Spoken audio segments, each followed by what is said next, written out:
Hello everyone and welcome to INS. Thank you thank you. And सबसे पहले तो congratulation आप लोग दोनों को जीतने के लिए ट्रेटर्स।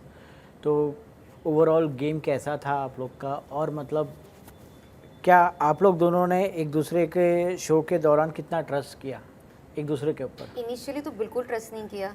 जी इनिशियली तो ऑफ कोर्स किसी पे भी ट्रस्ट नहीं था, बट धीरे धीरे धीरे क्या होता है ना, मतलब जब आप जानने लगते हो, बिलीव करने लगते हो, तो हम दोनों को विश्वास हो गया था कि हम दोनों इनोसेंट हैं और हम दोनों को ये शो हम साथ में जीत सकते हैं।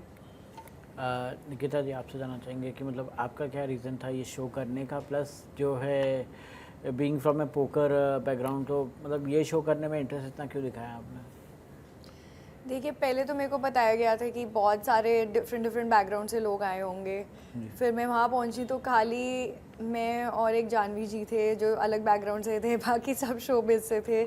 तो काफ़ी ज़्यादा ऐसे लगा कि अननोन एनवायरनमेंट में आ गए हैं, फिट इन नहीं कर रहे हैं। मैं काफ़ी इंटिमिडेटेड थी क्योंकि कितनी बड़ी बड़ी पर्सनालिटीज़ थी, उनकी कैमरा प्रेजेंस कितनी इंस्पायरिंग थी।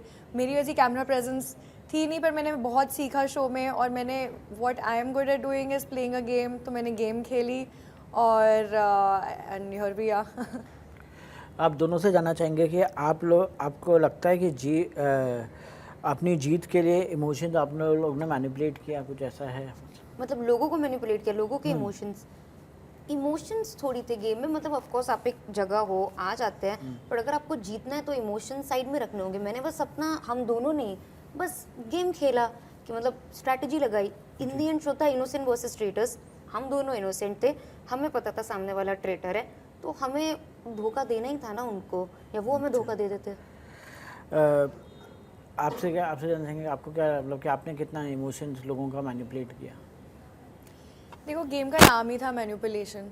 जी ठीक है, जो मैंने किया मैनिपुलेट, आई थिंक मैंने पॉजिटिव वे में किया कि मैंने सबको दिखाया कि मैं हार्मलेस हूँ, मेरे को कुछ समझ नहीं आ रहा है। तो यही मेरी एक सर्वाइवल स्ट्रैटेजी बन गई कि मैंने किसी के साथ लड़ाइयाँ नहीं करी। तो मेरा ऐसे ही मैनिपुलेशन था कि मैं एक अपनी इनोसेंट सी इमेज बना के रखूँ और लोगों को दिखाऊँ कि मैं इनोसेंट हूँ, और यही मेरी मैनिपुलेशन थी। शो के दौरान किसी ने आपका दिल तोड़ा या किसी की दोस्ती आपको फेक लगी? आप दोनों से जानना दिल तोड़ा मेरा? या मेरा बाहर ही इतना टूट चुका है, अंदर तो और टूट गया थोड़ा सा, चलता है। और किसी की दोस्ती फेक लगी आपको? दोस्ती या नहीं यार, मतलब क्या होता है जब आप शो में जाते हो तो सब आपके लिए, आप 1 घंटा देख रहे हो पर हम 17 घंटे बिता रहे हैं। तो आप रियल लाइफ में लोगों से 1 घंटा मिलते हो, हम वहाँ पे एक दिन 1 हफ्ते के बराबर होता है। तो फ्रेंडशिप बहुत नेचुरली और ऑर्गेनिकली हो जाती है लोगों की। मुझे किसी की भी फ्रेंडशिप फेक नहीं लगी थी। उर्फी, आपने बिग बॉस भी किया हुआ है, तो मतलब बिग बॉस से ये शो कितना डिफरेंट था? और मतलब कि बिग बॉस में तो हम लोग देखते हैं कि लड़ाई होती है, झगड़े होते हैं उस चीज़ में। ये शो में कितना अपने आप को कंट्रोल करना पड़ा आपको कि मतलब भैया बिग बॉस वाली उर्फी नहीं दिखे हमें? मतलब बिग बॉस में उर्फी नहीं दिखी थी, उर्फी निकल गई थी 1 हफ्ते में, मैं खुद को ही नहीं देख पाई थी। बिग बॉस तो बहुत डिफरेंट है, अपना ट्रेटर्स ट्रेटर्स है यार। बिग बॉस में है पर ट्रेटर्स की बात अलग है, बहुत डिफरेंट। ट्रेटर्स में दिमाग लगाना है, और बाकी लड़ाइयाँ नेचुरली जहाँ 4 लोग होंगे, डिफरेंट पर्सनालिटीज़ हो ही जाएंगी। पर मैंने कंट्रोल किया कि शो जीतना है, मत लड़ो। बट ट्रेटर्स क्लास है यार, प्राइम पे। आपने कितना मतलब कि दिल तोड़ा या दोस्ती आपको फेक लगी, निकिता? मेरे को एक्चुअली आई डोंट थिंक मेरी कोई फेक फ्रेंडशिप्स बनी, क्योंकि मेरे को काफ़ी उसके लिए वर्क हार्ड करना पड़ा। कि शुरू में I wasn't friends with a lot of people, तो I worked on that. And actually that is one of my most cherished memories. मैं पहले भी कह रही थी कि मैं मतलब मेरे को आगे कुछ ऐसे रियलिटी टीवी में फ्यूचर नहीं दिख रहा है, क्योंकि मैं उसके लिए बनी नहीं हूँ। मैं बिजनेस बैकग्राउंड से हूँ, वो मेरी कंफर्ट जोन है। तो अभी the main thing I got out of this is friendships, तो मेरे को कोई फेक नहीं लगा। निकिता, आपसे जब हमने पहले भी इंटरव्यू किया था तो उसमें भी आपने कहा था कि मतलब कि आप जैसे अलग बैकग्राउंड से हैं, तो आपको लग रहा था कि मतलब कि हर कोई ग्रुपिज्म कर रहा है या हर कोई जो है ग्रुप बना रहा है, आप एकदम अकेले लेफ्ट आउट है। तो आखिर चलते चलते कितने लोगों के साथ आपकी दोस्ती हुई है मतलब? हाँ, काफ़ी लोगों के साथ दोस्ती हुई है। एक तरह से वो मेरे लिए काम भी करा कि मेरे ग्रुप्स नहीं बने ज़्यादा, क्योंकि मैं इतने न्यूट्रल ग्राउंड पे थी। किसी का शक मेरे पे नहीं आया, किसी ने मेरे को मर्डर नहीं करा, तो मैं थोड़ा ना चुप चुप के साइड से निकल गई इसी रीज़न से। अ, अ, आपसे जानना चाहेंगे उर्फी कि आपको लगता है कि आपकी इमेज ने कंटेस्टेंट्स को आपका ट्रस्ट नहीं करने दिया, मतलब आपकी जो इमेज है? लोग तो बोल रहे हैं मैं सबसे ज़्यादा इन्फ्लुएंशियल थी, सबसे ज़्यादा लोग मुझे ही ट्रस्ट कर रहे थे, मैं जो बोलती वही होता। और मेरी क्या इमेज है, ऐसे ठीक ही ठाक तो इमेज है यार मेरी। वहाँ पे जब कोई गया था ना, तो मुझे नहीं लगता किसी ने ऐसा सोचा कि अरे इसकी इमेज ख़राब है या इसकी इमेज बड़ी अच्छी है। ऐसा कुछ भी नहीं था। We were just playing on our instincts and I think somewhere हो गया, ट्रस्ट किया लोगों ने मुझ पर। अच्छा, निकिता आपसे जानना चाहेंगे कि मतलब पोकर खेलना और थिएटर जीतना दोनों में ज़्यादा ब्लफिंग कहाँ लगी है? पोकर खेलने में इजीली, क्योंकि यहाँ पे मेरे को ब्लफ करना ही नहीं पड़ा। मैंने इनोसेंट की तरह जीती हूँ, इनोसेंट बन के, और मैंने सबको यही कन्विंस किया कि मैं इनोसेंट हूँ, जो सच था। एक और चीज़ जानना चाहेंगे, ट्रेटर्स बनने का डिसीजन स्ट्रैटेजी था या इम्पल्स था? ना बनने का। हाँ, हाँ, ट्रेटर ना बनने का, नो 100% स्ट्रैटेजी, क्योंकि मेरे को पता था कि अगर मैं ट्रेटर का इनवाइट लूँगी तो सब लोग मेरे को टारगेट कर सकते हैं और मेरा एक एपिसोड मैक्सिमम चलेगा और मैं अगले सर्कल ऑफ शक में निकल जाऊंगी।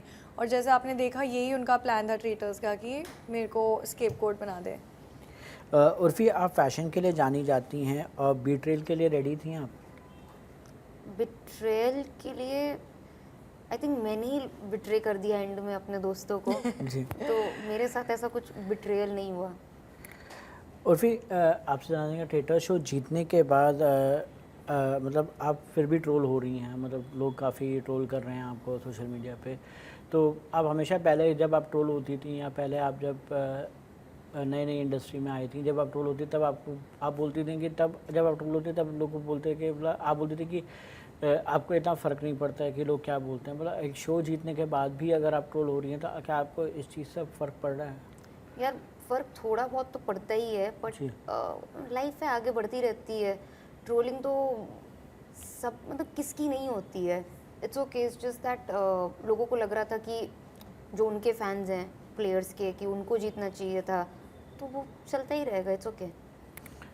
स्टार्टिंग में अपूर्वा मखीजा को ज़्यादा बूस्ट मिल रहा था, तो आपको लगता है कहीं ना कहीं उस चीज़ का मतलब कि आपके कोई गेम प्लान स्ट्रैटेजी कुछ चेंज हुई थी उस चीज़ को लेके कि मतलब अपूर्वा मखीजा को थोड़ा बहुत बूस्ट हो रहा था? तो मतलब यार पता है, हमें नहीं पता ना एडिट में क्या दिखाएंगे। हम जब अंदर होते हैं, हम तो यही माइंडसेट के साथ थे कि हम ट्रेटर निकल गया, ओह सब खुश थे। कोई ये नहीं सोच रहा है, उस टाइम किसी को पता ही नहीं किसको कितनी फुटेज मिलेगी, हमें क्या पता किसको कितना दिखाया जाएगा। तो ये तो दिमाग में ही नहीं था कि उसको फुटेज मिल रही, और मिल भी गई तो अच्छी बात है यार, वो अच्छा कंटेंट देती है, मिलनी चाहिए थी उसको। आप क्या कहेंगे, मतलब आपको लग रहा था कि मतलब कि आप एंड तक खेल पाएंगी, या मतलब कि एक एंड तक मतलब कि जैसे लोग रहते हैं कि मतलब यार, जो कि आपका बैकग्राउंड भी नहीं था इसमें, तो क्या हाँ। लगता है आपको? मतलब मैं जब शो में आई, मेरे को लगा कि सबसे मेरे को टारगेट तो करेंगे ही, क्योंकि मेरा बैकग्राउंड ही ऐसे है पोकर प्लेयर में। बट जब मैं अंदर आई तो मैं I only play to win, तो मैं इसी माइंडसेट के साथ आती हूँ कि मैं आई हूँ तो जीत के जाऊँगी, और वही हुआ। उर्फी क्या आपके लिए क्या क्या करना चाहेंगे? वापस कोई रियलिटी शो करना चाहेंगी या फिर वही फैशन के ऊपर कंसंट्रेट करना चाहेंगी? मैं दोनों ही करना चाहूँगी, मैं दोनों क्यों नहीं कर सकती हूँ। और भी कुछ काम होगा तो मैं और भी करूँगी, मैं सब करना चाहती हूँ।